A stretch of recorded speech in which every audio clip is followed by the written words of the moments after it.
Hey guys, welcome back to Home Built, and in this episode we are finally going to get Harry out and go for a drive.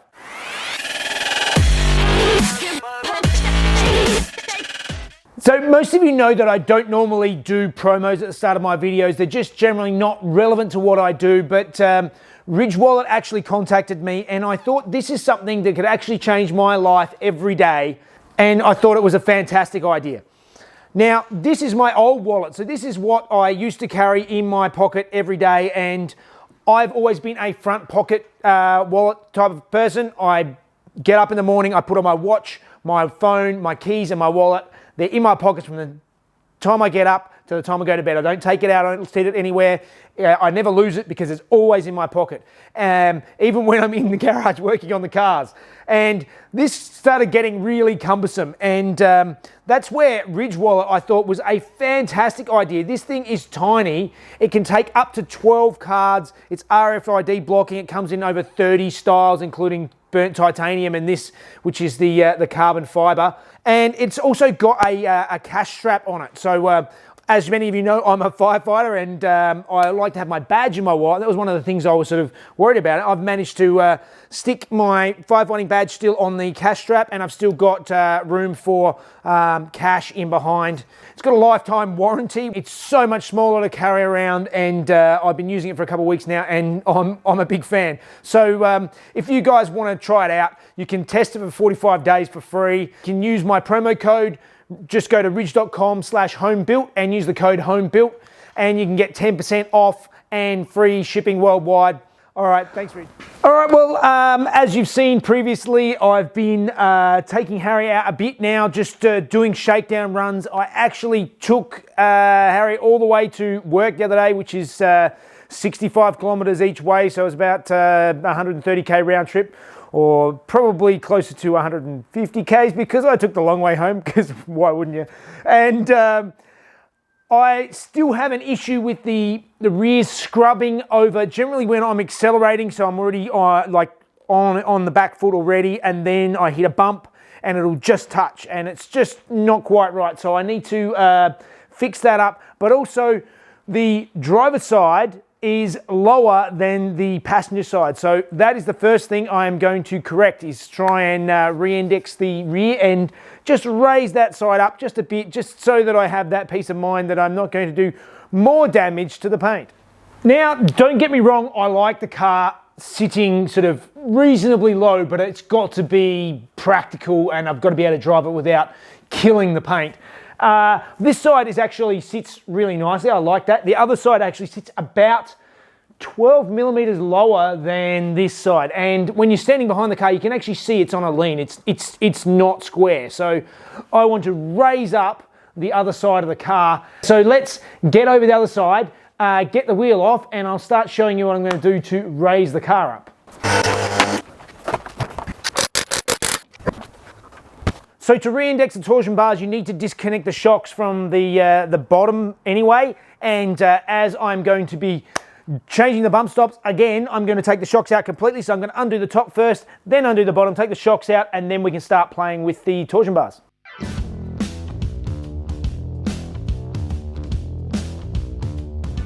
Okay, so unfortunately on my car, I have the early spring plate arms that aren't adjustable. There are the later ones which have got a couple of extra bolts up here, and you can actually just adjust them just without having to actually re-index the torsion bars, because the torsion bars live inside this tube and sort of run across inside the car. And for those who don't understand what a torsion bar is, it's basically a rod that twists, and that is your spring.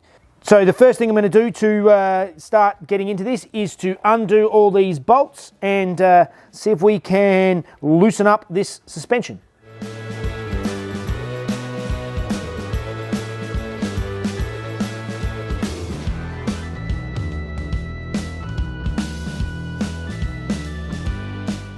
So I've removed the lower bolt from this cover and let all the tension out of the spring plate. And I've marked along this top edge onto the body of the car so that I know I have a starting point.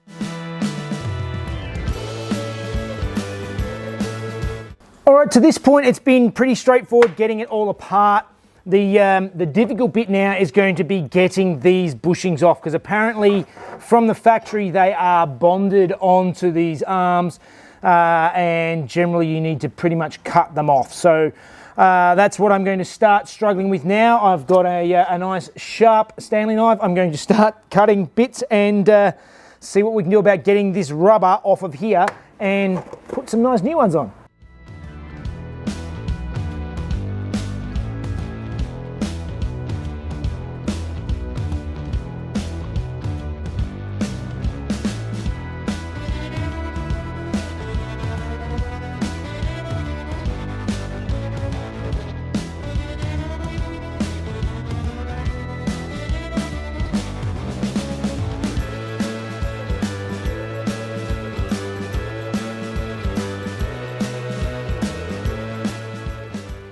All right, so this side is all reassembled and I learned a few things, so I'll take you through them now on how I'm going to reassemble the other side.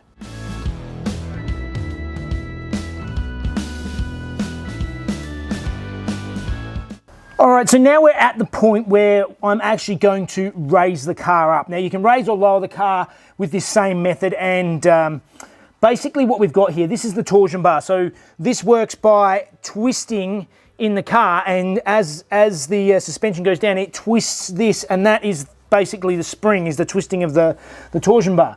This has a different number of splines on either end. I think it's 40 on the inside and 41 on the outside. Don't quote me on that.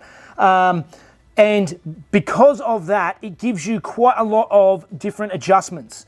So if I pull this out and turn it one notch around and put it back in again, I would raise the car up by quite a substantial amount. But if I move it, pull it out and turn it one notch, but then turn the back mounting up of one notch, it will raise it by only, I think it's about 4 millimeters. Basically, there's calculators online to actually work it out. You can just Google them. I managed to find one, and basically it's telling me that if I move the inside 3 splines up and the outside 3 splines down, it should raise me up about 14 millimeters. We're about 12 mil difference from what I've measured from either side. So I think if I do that, it should hopefully be just the right amount so that we have a nice even ride height. So I'm going to start by trying to mark my starting position by putting a line vertically on this. It's not going to be very accurate because it's sort of hanging out in the middle of nowhere. And now I want to try and pull it out and see if I can feel the notches. There's 1. There's 2. There's 3. So that's 3 notches on the inside, and on the outside, I'm hoping it should be roughly, just trying to put it back just below this mark, should be about the right amount for what I'm looking for. So I'll put some rubber grease around here, and to get this in, I used some long bolts and a combination of sort of sockets on these bolts to help sort of pull it in evenly, pull all 4 corners in to sort of pull this rubber bushing back into its housing. So I'll just give this a quick clean up and some rubber grease, and we'll start trying to pull it back into place, and hopefully I get the ride height right first go. If not, pull it apart again and do it again. All right, so we've finally got this all back together in here, and I found that I was having a lot of trouble trying to get this back in, just sort of using the long extended bolts to pull the new bushing in. It was much easier to put the bushing into the car first and then press the shaft on, rather than having the shaft on the spring plate. So that's a good little tip. And that's all back together now. So before I put everything back on again, I need to have a look at these bump stops.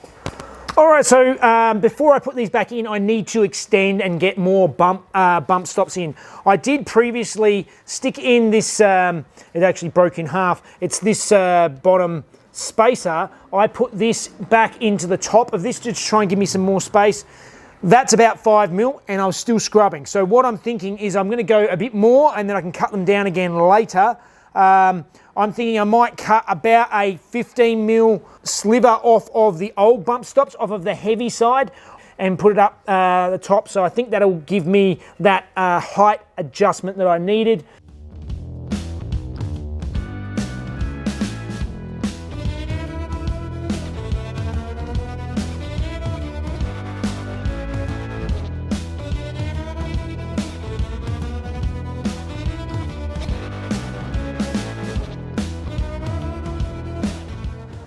All right, so it's been a couple of days and the back end of the car still is too high.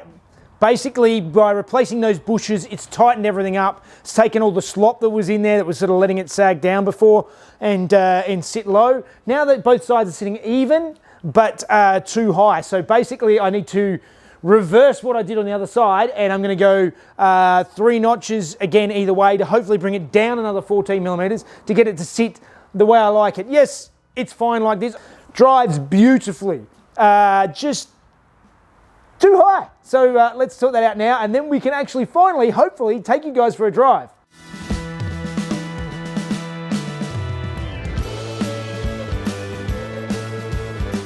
All right, well, I think that is already looking much better, but I think it actually has to settle. But I think it is finally time for me to take it out for a drive and take you guys with me so you can actually see what it's like on the road and what I actually think of it. Now, all right, it is great to finally be driving this car and to be able to take you guys with me. There's been quite a few changes I've had to do over the last couple of weeks. And there's still a few teething problems to fix. One of them is happening right now, is it's actually, it's just dropped down again. For some reason, it's holding a high idle. I'm not sure what the issue is. I can't feel any binding in the throttle bodies, and there's nothing programmed into the ECU to be doing it.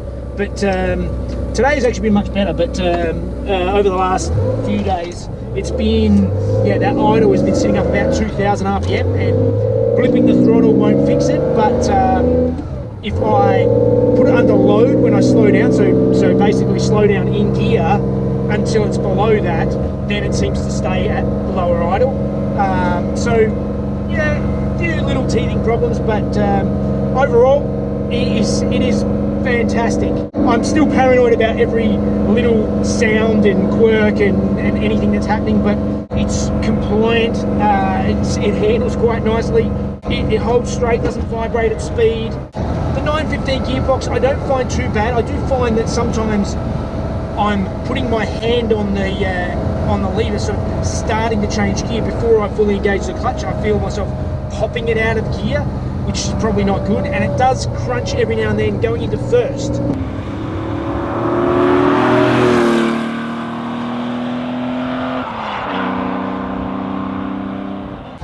It's relatively quiet in here. Okay, you can definitely hear the exhaust. It's noisier, but you don't get a lot of road noise. The sound deadening, I think, is fantastic.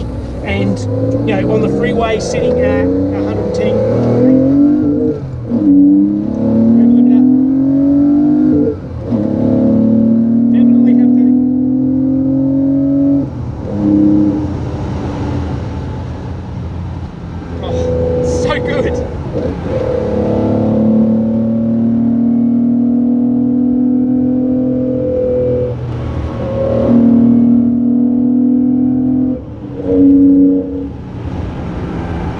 So good. It really picks up and goes. At the moment, it's probably not quite as quick as my 996, but it's close, and it's killing the fun. At the moment, the red line is at 6,000 RPM, and it's still got 2,000 to go. We'll probably set the red line more at about 7,500, but you can feel it it wants to keep going. And I do think we still currently have quite a conservative timing in the car. A lot of 911s seem to have sort of timing in sort of high 20 degrees before top dead center, and at the top of this rev range we're currently at 18 degrees, so I think it's quite conservative. We'll have to see how we explore that when we do the final tune. Some of the things that are still currently annoying me about this car that aren't quite right yet. I've noticed my headlight switch, the low beams and high beams work. The trouble is that when it's in low beam, because of the vibration of the car, it sort of bumps enough, and it tends to want to sit as high beam, and I have to hold just a little bit of pressure on the switch to keep it in low beam, which is quite annoying. That should be just a simple terminal fix. The side mirrors on this car are completely useless, and I sort of knew that when I put them on. They look great, but you can't see anything at all out of them. I have actually ordered some convex mirrors to go on top that are exactly the right size, and with some convex mirrors then I might actually be able to see something out the back of the car, which would be great.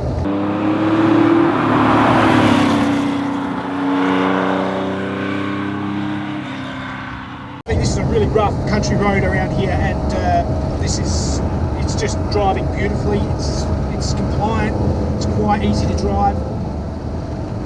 The engine it feels like it wants to go. I know Neil at Performance Developments, when he developed this cam, this very, very trim custom cam that it's got, he was worried that he'd gone too aggressive and he was going to be all at the top end and sort of no low end torque. But the low end torque in this is great. I think it's better than the 996. Taking off from low revs, it pulls nicely, and it's quite easy to drive. I'm not sort of sitting there and waiting and having to wring its neck out all the time, but you can feel it really wants to go. I'm very happy with the power of this car. Another thing I do have to fix, I've been driving in the rain a little bit. It drives great in the rain, except these windscreen wipers, which you guys already know about, that don't park themselves. So I have to time my wipes to stop the wiper where I want it, otherwise it'll just stop wherever you stop.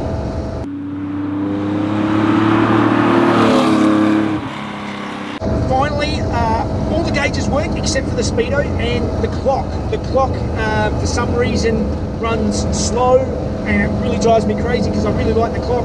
I can hear it runs all the time. I've heard that there's some of these that have an issue where they stop after a few hours. This doesn't seem to have that issue at all. I've never heard it not ticking. It's always ticking. It just loses 15-20 minutes a day.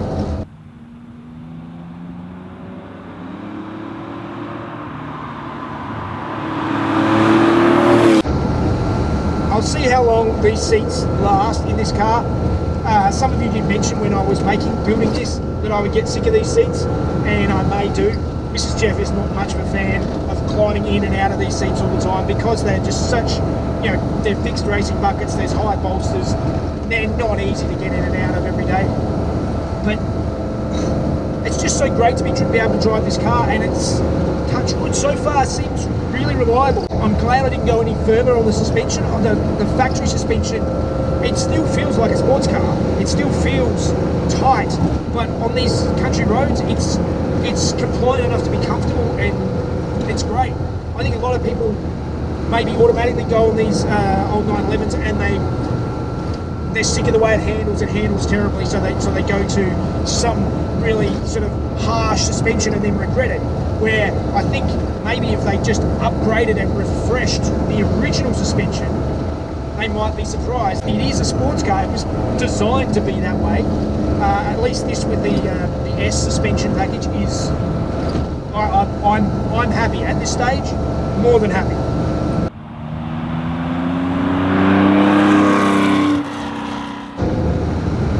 Now the pedals are heavy. The clutch is even being hydraulic is still on the range of cars a relatively heavy clutch, and the brake is heavy, but it's still fine. I can still heel toe, and the brakes work well. You just have to use more force, but they do work, and you just need to get used to them.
first time, the first shakedown run, and I was wondering, the suspension was horrible, and it was just, there were lots of little things. There was leaking oil. When I pulled up, you could smell burning oil, and it just, there are a bunch of things that I was sort of going, jeepers, I put all this effort into this car, and it really sort of, I was worried that I was just gonna hate it. And it is totally transformed. I am absolutely in love with this car.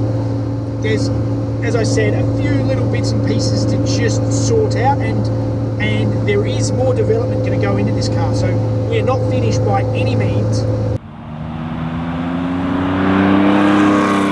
I have quite a few more things to change on this car that will improve it drastically, so it's not the end. Those of you worried that I'm not going to take it on the track because I've bought Rockstar, do not fear, this will see track time. It's just not going to be my track hack.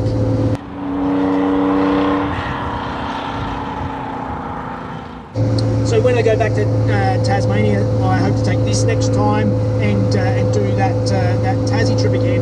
I want to do it in this car and really get to enjoy this car on the track, on those roads. I think it's going to be a fantastic road trip car. That's what I built it for, and that's what it's going to do.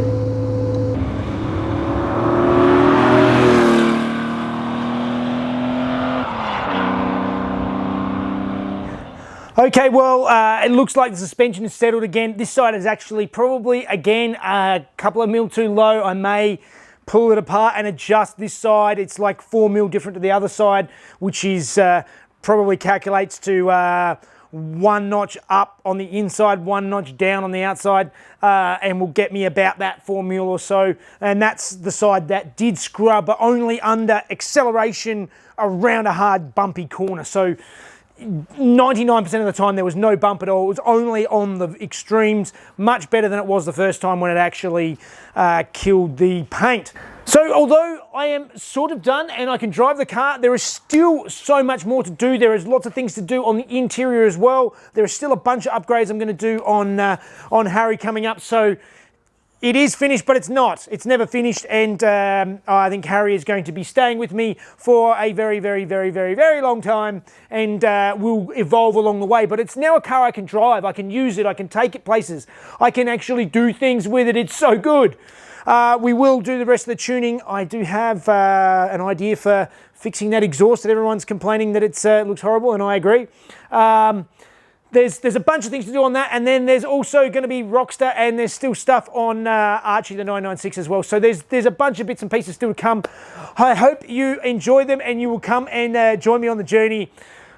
Like and subscribe and do all that sort of stuff. Join us on Patreon. It helps us get more of these stupid projects like Rockstar. And also make sure if you need any parts for any of your Porsches, make sure you compare prices at pushpartsbyjeff.com first. See you guys.